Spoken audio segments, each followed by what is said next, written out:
How would you pronounce this?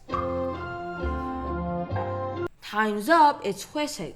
But you may pronounce it as Hosek, Hosag, or the minority of you will have actually gotten it right. That was a Korean word. As a Korean, I can say that transcribing Korean sucks, and it's all because of ambiguity. But we are gonna fix it at the end of this video. Let's briefly talk about the structure of Hangul, the Korean writing system. One character is always made up of two parts, the initial consonant and the middle vowel. There is a third part, the final consonant, which is optional. The middle and the final can also be made up of more than one vowel or consonant combined. For example, O and E combined is we. This is the romanization chart Koreans use today. I'm assuming the whole point of Korean romanization is to remove ambiguity between the different Korean letters when transcribing to English.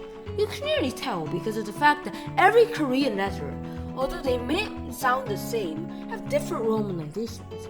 Take the example we just had. Hwesek can be transcribed as Hosag, but it's less ambiguous to romanize like Hwesek. If you're aiming for a less ambiguous pronunciation, but since there is another way to write it, Hwesek, which already took the spot for Hwesek, but that word had no meaning, while the earlier word means the color gray.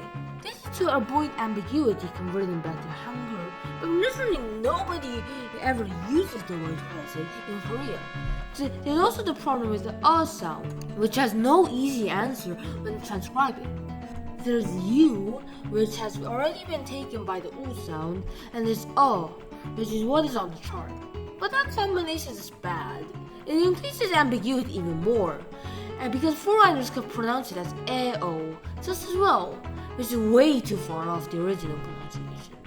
There are more examples like this, such as the letters and both sounding the same, but only one of them being and one of them being but you get the point. So our conclusion is that the Korean romanization system tries to remove ambiguity in conversion, but by doing so creates more ambiguity in pronunciation.